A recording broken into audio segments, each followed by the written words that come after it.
Building the mindset of a successful investor. Remember that investing is not just about numbers and spreadsheets, but also about psychology. Develop the discipline to maintain your investments in the long term, even when the market is volatile. Learn to control your emotions, such as fear and greed, which can lead to impulsive and harmful decisions. Study the market, diversify your investments, and constantly seek knowledge. But above all, believe in yourself and your ability to achieve your financial goals. The power of action and financial education.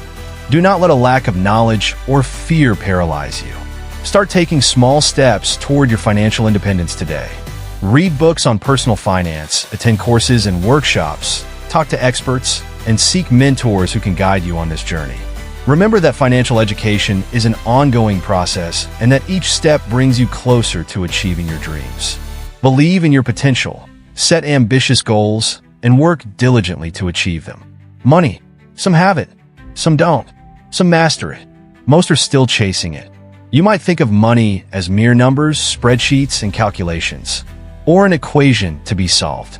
But real financial decisions are made far from calculators, in informal conversations, with ego, pride, fear, and personal history at play. The true nature of money is the interaction between the cold logic of a spreadsheet and human nature. When it comes to money, we are complex beings, and financial success is not so much about how much you know, but how you behave. This video was inspired by Morgan Housel's incredible book, The Psychology of Money. Let's explore the curious and human side of money. We all come from different generations, with parents earning different salaries and holding different values. Living in various parts of the world, born into different economic environments with diverse incentives and opportunities. We all have unique experiences with money. Consider, for example, the stock market and inflation. People born in 1970 saw nearly a tenfold increase in the S&P 500 during their teenage and young adult years, leading most to have a positive view of the stock market and a greater inclination to invest. People born in 1950 saw the stock market stagnate during their youth, leading to a more negative perception of investing.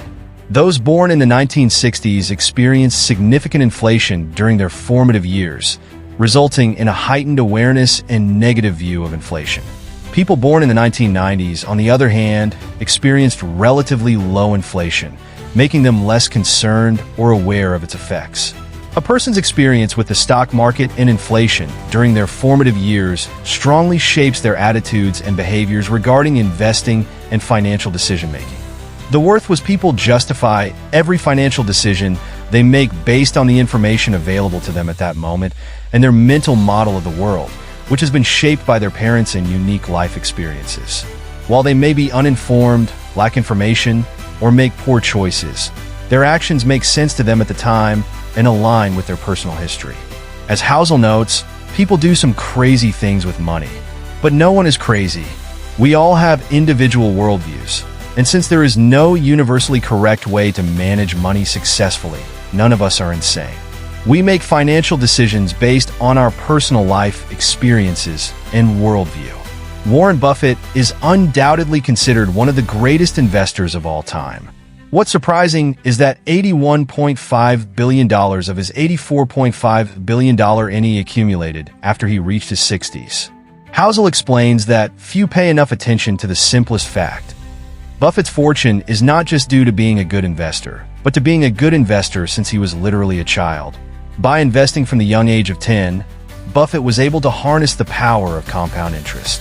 Let's suppose you invest $1,000 at an 8% interest rate. Your initial investment would earn $80 after 1 year. If you reinvest your total of $1,080 at 8% interest the following year, you would now earn $86.40. You earn money from your initial investment as well as from the interest accumulated on the principal. An investment compounded over time earns interest not just on the original investment, but also on the interest generated from the original investment.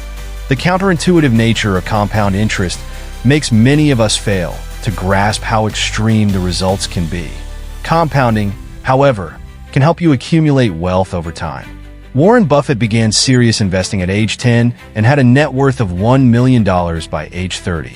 Now, imagine an alternate reality where Buffett behaved like most young people in their 20s, spending much of his early income on travel and luxury cars. If he had started with a net worth of $25,000 at 30 and retired at 60, but continued generating the incredible average returns of 22% annually, his net worth today would be about $11.9 million, 99.9% less than his real net worth of $84.5 billion. Buffett's financial success can be attributed to the financial foundation he built in his early years and his longevity in investing. His skill is in investing, but his secret to success is time and the power of compound interest. Consider this from another perspective. The wealthiest investor of all time is Warren Buffett. However, in terms of average returns, he is not the greatest.